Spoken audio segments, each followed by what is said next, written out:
today's webinar about the Certified Agile Project Manager exam.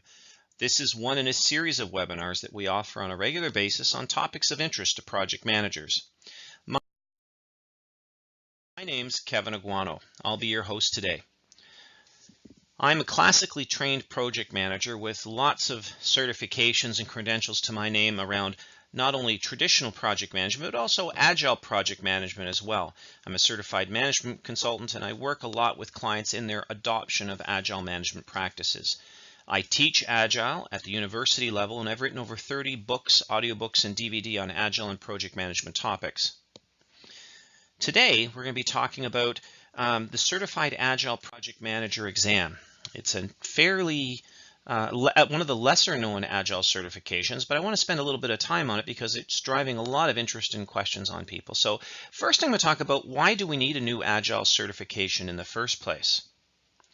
It used to be when Agile started out in the early 2000s, or at least we called it Agile in the early 2000s, there were only a couple certifications available for these new Agile methods. One was from the DSDM consortium.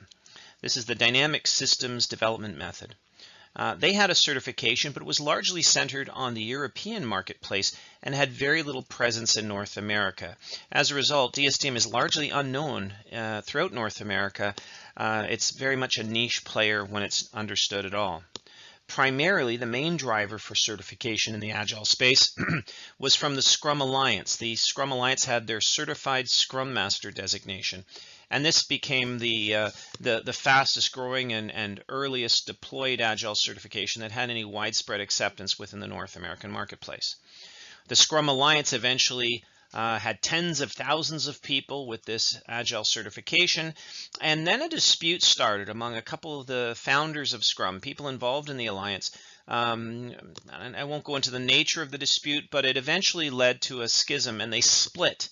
What ended up happening was a competing organization was set up called Scrum.org.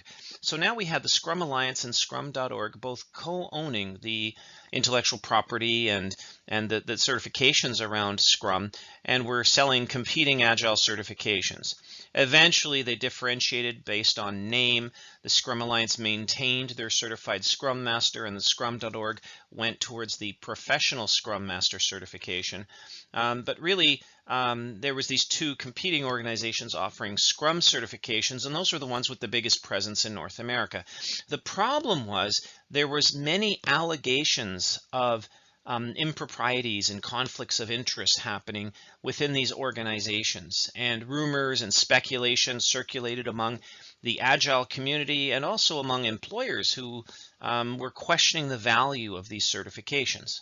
For example, at the beginning, the Certified Scrum Master designation from the Scrum Alliance did not require anyone to write a test. You took a Scrum Master training class for 2 days, and at the end of the class you were instantly a Scrum Master and eventually a certified Scrum Master, even though there was no test or assessment of whether you understood the content or not. Eventually a test was put in place, but everybody passed the test. There was no passing mark. As long as you attempted the test, you were certified. And eventually, under tons of criticism, a passing grade was implemented on the test. But if you understand the motivations of the people that were involved in these organizations, you can understand their incentive to make the test very easy, or if not impossible, to fail, because they wanted everybody to be certified so they can continue getting recertification fees coming up to help fund the organization and its activities and its staff. So in the face of all these allegations of conflicts of interest and improprieties, there was the need for a new Agile certification that was more credible. Enter the Project Management Association of Canada, or PMAC.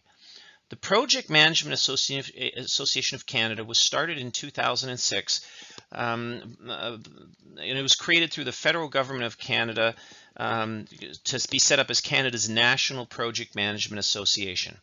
PMAC is Canada's representative to the International Project Management Association, or IPMA. IPMA is essentially like the UN of project management bodies, with national associations around the world participating to represent their individual countries. PMAC represents Canada.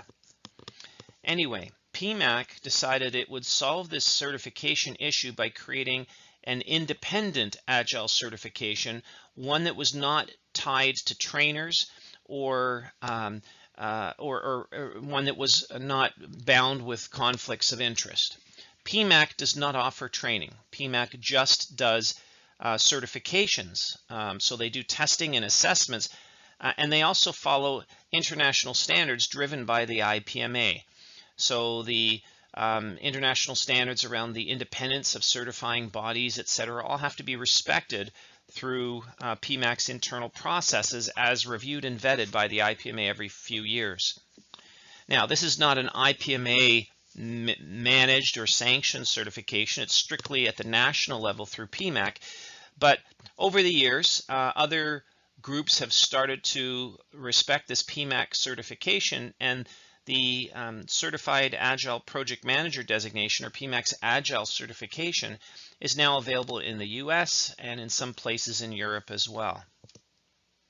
So PMAC created the Certified Agile Project Manager designation to try and solve the conflicts that we're seeing in the Agile community.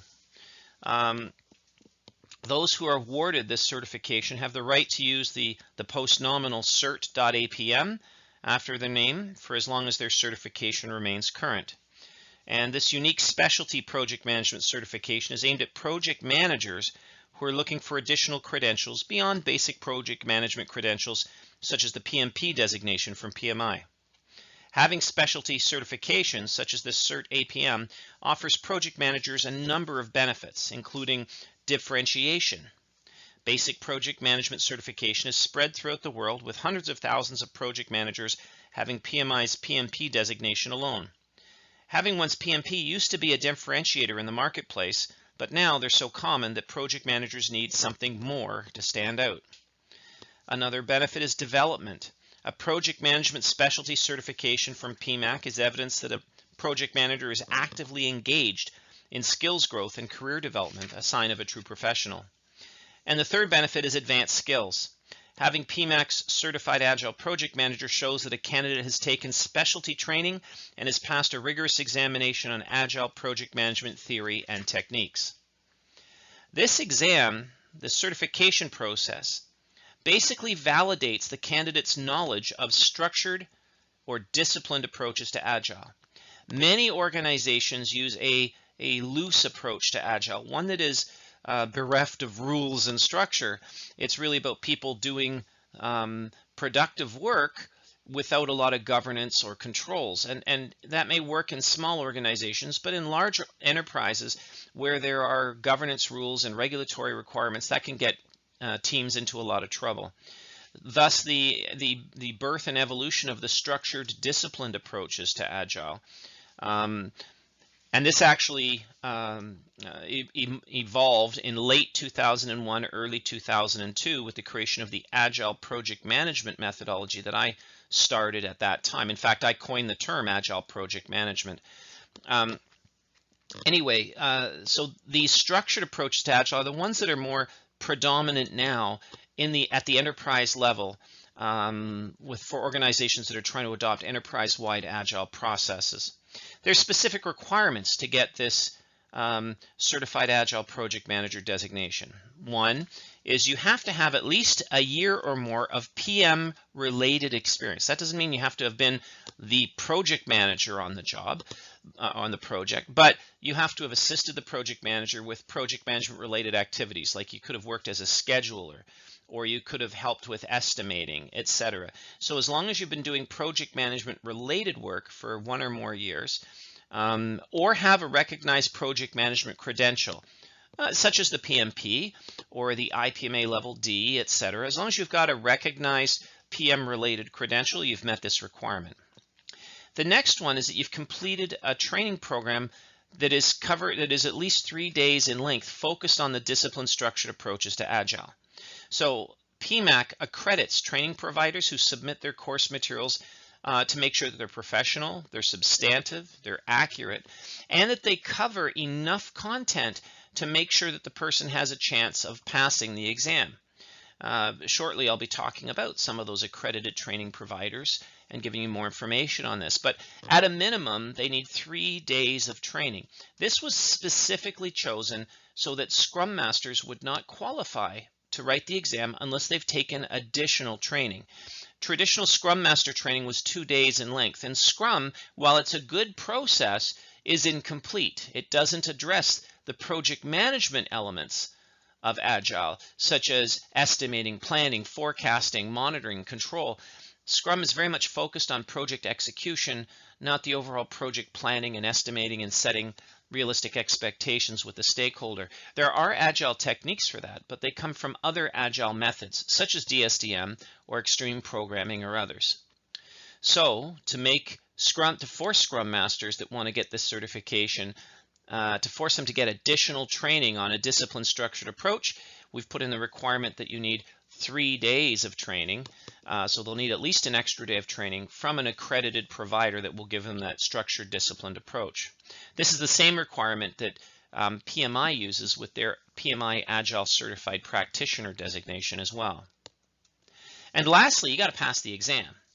Now, I'm going to talk a little bit more about these and give you additional details. So first, you need to get 3 days of training from an accredited training program.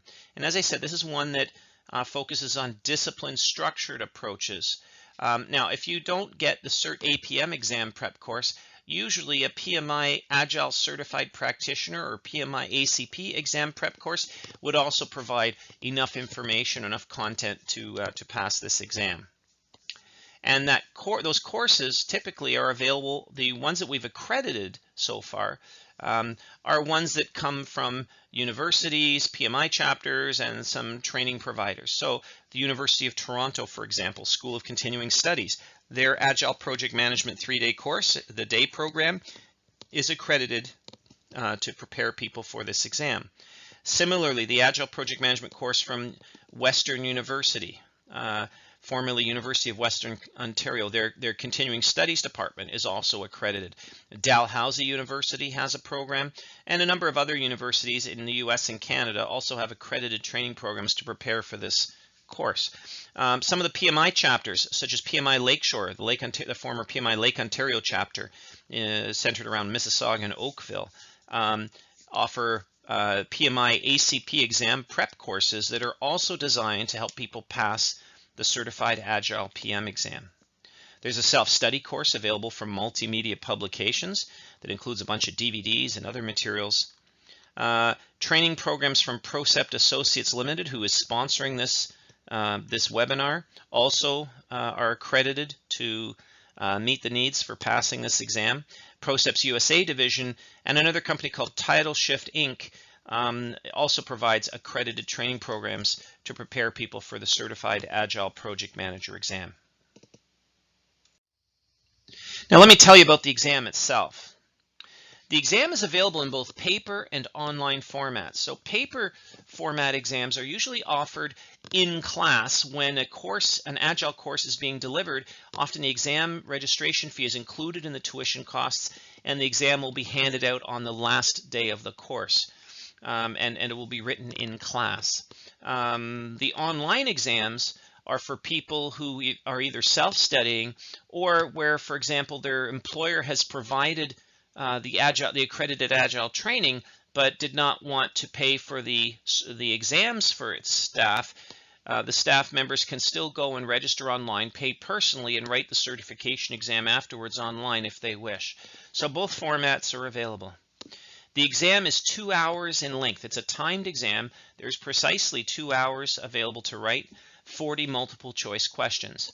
Now, 2 hours is a long time to write 40 questions. Some exams give you very little time to answer your questions. In fact, some force you to sort of plow through the questions, answering almost a question a minute to try and complete them all. The Project Management Association of Canada has decided strategically to give people lots of time to answer their questions so that they give their best answer, not their quickest answer. Be careful though, some of the wording on the questions can be tricky. That's another benefit for an accredited exam prep course, is that they'll prepare you for some of the tricky wording that you might encounter on exam questions. The exam is closed book. You're not allowed external references. And a mark of 60% is required to pass the exam. Used to be 70%, but they recently reduced it to 60%. The exam covers 4 key topic areas. So it's divided into 4 topical areas. Each one is worth 25% of the overall score in the exam, so they're equally weighted. The first is Agile theory, benefits, and risks. This section talks about the principles behind Agile, why you would do Agile, when you might employ Agile, the pros and cons of taking an Agile approach, talks about the Agile Manifesto and some of those other concepts. So giving you the basic understanding of Agile.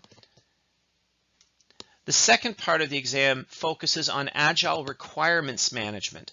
So Agile is intended for high change environments. And when we say high change, it's usually high scope change that's happening. That means the requirements are in flux. They're constantly changing. So Agile requirements management are specific tools and techniques that are used to manage that change, to keep the project under control. So how we document and manage the requirements changes throughout the processes of the project will be covered under this portion of the exam. The third quarter of the exam is the stuff that happens at the start of a project. Agile estimating and planning. How do we build the initial project plans and budgets to help set expectations with stakeholders about how long is this project going to take and how much is it going to cost before we get into the details of project execution. So that's the third quarter of the exam. These are elements that are missing from Scrum but are present in other Agile methods that we'll have to bring into the fold to get a more disciplined, structured approach. And Agile estimating and planning is one of the differentiators between the disciplined approaches to Agile and the loose approaches to Agile. And lastly, we're going to talk about Agile tracking and control. Agile tracking and control deals with the techniques to monitor progress, assess how the project is doing, and then forecast what the rest of the project looks like based on those current levels of progress. So let's dive into each of these sections. First, Agile theory, benefits, and risks. This section is worth 1 quarter of the exam. There's 40 questions on the exam, so each section has 10 questions. And the Project Management Association of Canada has provided us a breakdown of these questions, how they're distributed amongst different subtopics. The first one is 1 question on the Agile philosophy. These are the principles underlying what Agile is, when you would use it, why you would use it. It covers the Agile Manifesto also within this area. So there's 1 question on those topics. There'll be 2 questions on the exam about the benefits of Agile. There'll be 3 questions about the different life cycle models and how Agile fits into that framework. So 3 questions about the differences between waterfall, iterative approaches, incremental approaches, and Agile. And as you may know, Agile is both iterative and incremental. It inherits the characteristics of both, but combines them in an interesting way. So those questions will include things like which ones focus more on quality, which ones have phased delivery of value instead of big bang delivery at the end, etc. There'll be 2 questions about iteration length and time boxing. So what is a time boxed iteration? How long should iterations be? Is there an ideal iteration length? Should you change iteration lengths ever? If you do, what are the risks and what is the process for doing so? That's those 2 questions. There'll be 1 question about some common Agile methods. So asking you not only to recognize the names of them, but also some basics. For example, Scrum. There'll be questions about Scrum. What are the artifacts of Scrum? What are the ceremonies within Scrum? What are the roles within Scrum, etc. There'll be 1 question about lessons learned. Retrospectives is the Agile term for that. 1 question about retrospectives and continuous improvement.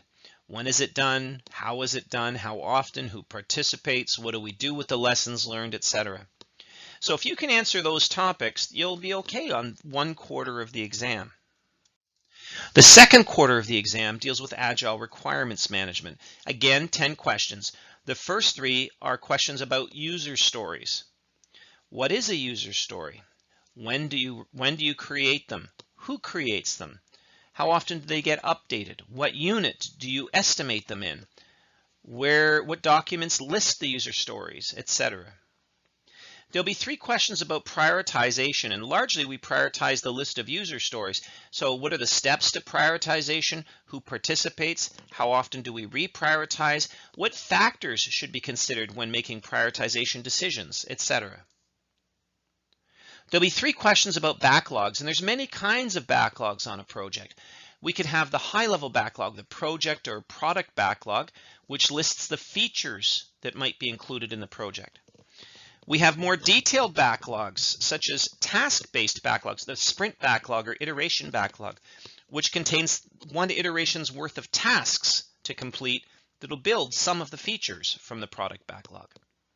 And then there's other specialty backlogs like defect backlogs, etc. So we'll be looking at backlogs. 3 questions about backlogs. What's in each one, who creates them, how often are they updated, etc. And 1 question about backlog maintenance or backlog grooming. And this is the technique of updating the backlog as changes happen. So there's 10 questions there in this second portion of the exam. Another 10 questions in the third part of the exam on estimating and planning. 2 questions about how we estimate at the high level in an Agile project. This is how we estimate the deliverables, the user stories, the features. Do we estimate them in story points, sometimes known as complexity points or feature points? Or do we estimate them in days, sometimes called ideal days? So we need to know the techniques for estimating in both, the pros and cons, the differences between the 2 techniques. There'll be 1 question on the planning game or planning poker, and this is a technique that's used for group estimating to drive cross-functional behaviors and team building behaviors rather than estimating in isolation. There'll be 3 questions about how to take those estimated features or user stories and use that in combination with something called velocity, which is a measure of Agile productivity, team productivity on Agile projects. If we can measure velocity or estimate it and estimate the features, we can use those to build something called a release plan. This is the high-level project plan or schedule for my project, identifying how many iterations long it is, the start and end dates of the iterations, and potentially the initial contents of at least the upcoming iterations, so we can do some initial planning. 2 questions now on how we do detailed planning within an iteration. So 2 on doing work breakdown structures. This is taking, once you know the scope for an iteration from the release plan, identifying all the tasks, building a work breakdown structure, and identifying all the tasks that are needed to build those features. So we break down the features into their underlying tasks needed to create them, and then we estimate the tasks in hours. This is all part of that detailed planning activity at the start of each sprint or iteration. There's 2 questions on that. And then taking that information and turning it into an iteration plan.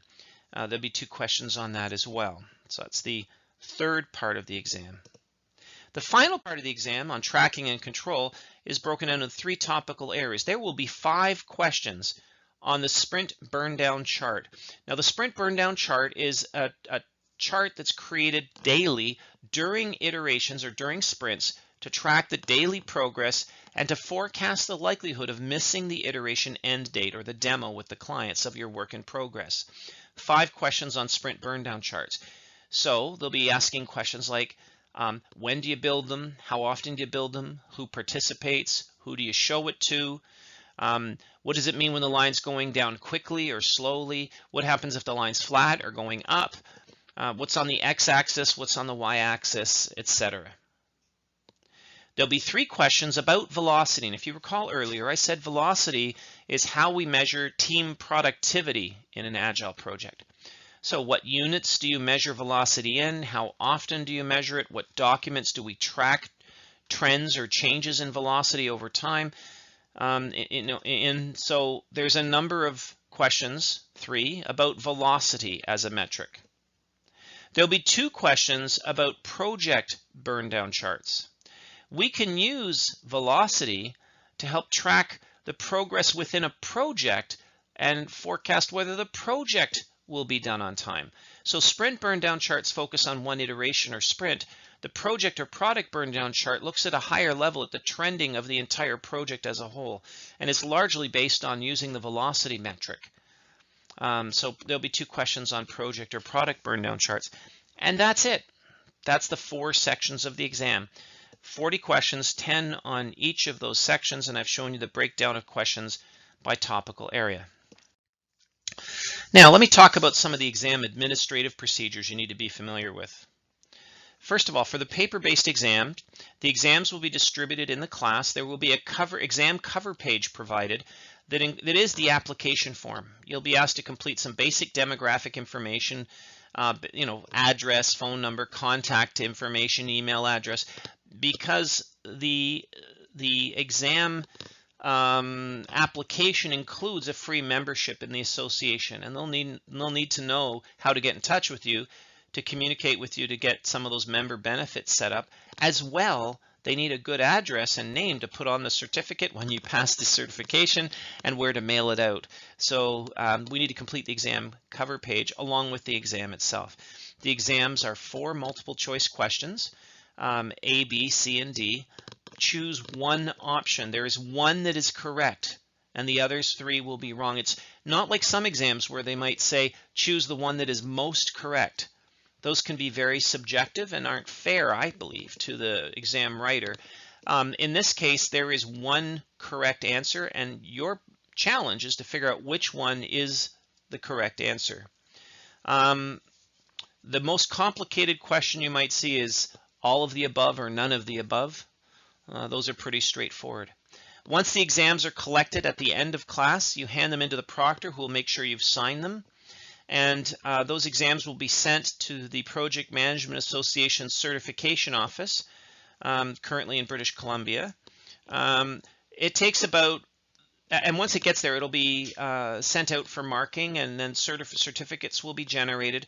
Currently, it takes about 3 to 4 weeks for that exam to get marked, the certificate to be created, and have it sent out to you via mail. They come via Canada Post, along with a cover letter telling you your marks. Now, if you fail, you won't get a certificate, but you'll get a cover letter telling you that you failed. It'll tell you what your marks were, and it will give you more detailed information on how to rewrite the exam should you choose to do so. The rewrite fee is $100 Canadian if and when you're ready to do so. For online exams, the process is somewhat similar, although there are a few differences. Instead of exams being sent to PMAC for marketing, you write the exam online, and it's marked instantly by the system. You know your mark right away as soon as you complete the exam. It's still timed. The exam will be terminated after 2 hours after you start. The application process can be done online. If the application is prepared online, it may take about 2 to 3 days for people to set up your user ID and password and email you out the access information to write the exam. There is an activity underway to automate some of that, but for now it takes about 2 to 3 days to get that all set up, and then you can write the exam at your convenience within a 90-day period of time. Still, you have 2 hours to complete once you log in, but you've got a 90-day window in which to find a convenient time to sit down and write the exam. If you do not pass the online exam, you'll still get a letter in the mail offering you to rewrite for $100. If you do pass, you should get your certificate and cover letter in 2 to 3 weeks. It's about a week shorter because they don't have to send out the exams for marking. They're marked automatically online. Let me tell you about the certification itself that you get. It's valid for as long as you're a member in good standing of the association. Right? So as long as you maintain your membership, the certification will continue. That means they have to give you a free membership, so your certificate is valid right from the start. So they give you a free membership with your exam application fee, which, by the way, if it's not included in your tuition costs of your course, it's $150 to sign up for the exam. That's in Canadian dollars. Membership, if you renew, is $25 per year. So we said the certification is valid for as long as you're a member of the association. They give you a free membership. When that expires, you need to renew it. It can start as low as $25 per year, and there's different levels of membership with different levels of benefits. No PDUs or continuing education credits are needed to maintain the certification. Once you're certified forever as long as you maintain your membership. Now, there is an exam prep guide that is in the works. I'm working on it, should be done soon and should be out in a few months.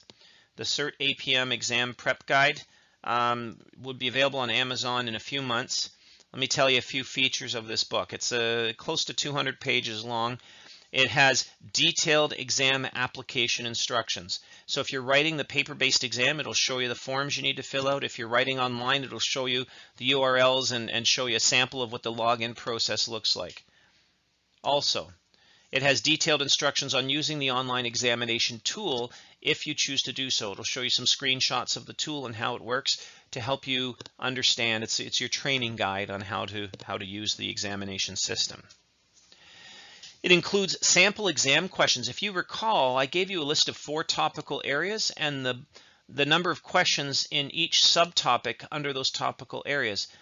For each subtopic in this exam prep guide, you are provided with a number of sample questions that you can practice with to see how well you understand that topic, and they include detailed answer keys explaining why each answer is either correct or incorrect. That may help you in your preparations and ensure you do better in the course itself or in the exam itself. We also include detailed study tips for each topic. So for each topic, there will be tips on things to know for this exam. If there's a bias or a particular spin on how it interprets things, those will be explained in the exam prep guide. And there may be even links and connections to extra resources if you're looking for a good book on a topic or other information. So tons of information on there to help you study for each topic. And lastly, there's an extensive glossary of Agile terms, including many less common terms that may show up on the exam that you can become much more familiar with through your study and review. So to summarize, I'm going to just contrast 3 different certifications. The Certified Scrum Master from the Scrum Alliance, the Certified Agile PM or Cert.APM certification from the Project Management Association of Canada. That's the topic of this presentation. And I'm going to contrast this with the PMI Agile Certified Practitioner or PMI-ACP. It comes from the Project Management Institute. The Scrum Master exam requires no PM experience and no Agile experience. So that's perhaps one of the easiest ones to get, although you can only take the certification exam after you've completed a training course from a 2-day training course from a certified Scrum trainer. The Certified Agile PM exam requires 1 year of project management related experience. As I said, this doesn't mean you need to have been the PM, but at least you've worked on project management related work, and it has no Agile experience requirements. So it's an entry-level certification. It assumes you already have some PM background, and it's now going to look at the Agile project management techniques themselves, and it requires 21 hours of training, as we had talked about earlier, accredited training on the discipline-structured approaches to Agile. PMI, however, has a much higher level of requirements. They also require about a year, 2,000 hours, of work in project management experience. However, that time can be spread across a 5-year period. So as long as you've accumulated 2,000 hours over 5 years, you're good. But this one also has an Agile experience requirement.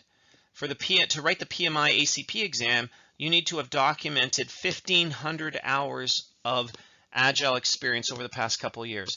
So 1,500 hours is about 8 months full time.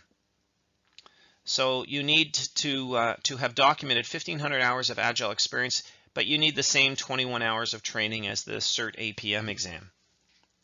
So many people, because they don't have the 1,500 hours of Agile experience, can't go and write the PMI-ACP without having accumulated the Agile certification. So a strategy that's commonly used is people go and get their Certified Scrum Master or the Certified Agile Project Manager designations because they have no Agile experience requirement. Use those certifications to convince employers that you have the knowledge to run an Agile project, and then start doing so, collecting eventually your 1,500 hours of experience, so then you can go back and write the PMI-ACP. All exams are multiple choice for all three, although the Certified Scrum Master may include some true-false questions as well. Once you log in, you've got 60 days to complete the exam. The Cert.APM, as I said, was 40 questions in a 2-hour period. Notice the Scrum Master one is untimed. There is no time limit as long as it's done within 60 days. So it's designed to be very difficult, if not impossible, to fail if you do your homework. So when you log into the Certified Scrum Master exam, which is an online exam, there is no time limit to how long it takes you to answer those questions. So you could, if you wanted to, go and research the answers or look up the answers before answering the question. There is enough time to do so that would allow you to answer them more correctly so you get them right. Whereas the Cert.APM is timed. You already have to know your stuff. It's a closed book exam, and you're not given enough time to go research all the answers as you go. The PMI-ACP exam is also timed, but there's way more questions, 120 questions versus 40 in the Cert.APM. So way more questions and not a dramatic increase in the time. You have to answer those questions very, very quickly, approximately, a question every minute, minute and a half, just to get them all done in time. So much more a sense of time pressure on the PMI-ACP exam. Continuing on, the passing grades. The passing grade for the Certified Agile PM exam was 70%, but now it's been changed to 60%. So currently it is 60%, not 70 as shown on the screen. The Certified Scrum Master designation, the passing grade seems to be 68.6 based on the latest information that was published or people have been able to determine. And PMI does not publish their passing grades. They refuse to, and in fact they are dynamically adjusting the difficulty levels of questions to try and keep the passing grades within certain ranges. However, anecdotally, people suspect it's between 60 and 70%, somewhere in that range. The cost of the Certified Scrum Master exam is $50 US, but it's usually included in your Scrum Master training courses from your certified Scrum trainers. The Certified Agile PM exam is $150 currently, but again, that's usually included in your tuition fees. However, if your employer did not include the certification exam or your training provider did not include it in the tuition fees, you can register for the exam separately. That's 150 Canadian. And then the PMI Certified Agile Practitioner ACP currently costs approximately $500 US to sign up for the exam. So it's much more expensive. The CSM is valid for 2 years, during which, or at the end of which you have to either retake the exam and pay a $100 fee or let it expire. The Certified Agile PM exam does not expire as long as you keep up your membership, and there is no recertification process required as long as you maintain that membership. The PMI certification expires every 3 years unless you document 30 Agile professional development credits every 3 years and pay a recertification fee as well. So that summarizes the comparison of the three together. At this point, I'm going to open the line for questions. Are there any questions? If you're on the web interface, please click your raised hand icon and I can unmute your line, or type your question into the questions window and I will respond to them. So you will find that on your web interface. Just click the questions pane and type in your question, and we have our first one. Thank you very much, Tom. Tom's question is, which of these is best known in the industry? Well, the Certified Scrum Master has been around the longest, and they have now currently, I think over 500,000 Certified Scrum Masters running around out there. There's hundreds of thousands of them. So it is by far the best known. However, people have realized there's a lot of differences between Scrum Masters. Some really know what they're doing and some really don't. So employers have been looking for something beyond the Scrum Master designation, and that's where the Certified Agile Project Manager was created, and also the PMI Agile Certified Practitioner. Those were both created as responses to the problems with the Scrum certifications and their certifying organizations. So in response to that, the PMI-ACP has been quite successful for PMI. It's one of their faster growing certifications, but the membership numbers or PMI-ACP numbers number in the thousands, not in the hundreds of thousands. So it's still relatively known.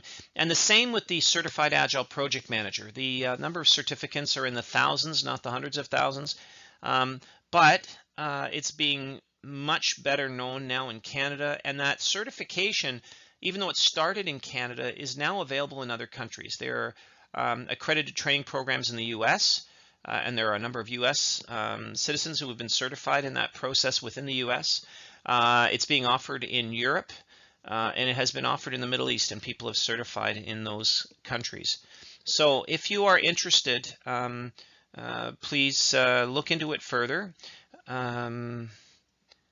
Okay, another question was how do I find out more? If you're looking for more information on the Certified Agile Project Manager, you can go to the PMAC website. I shared the URL earlier.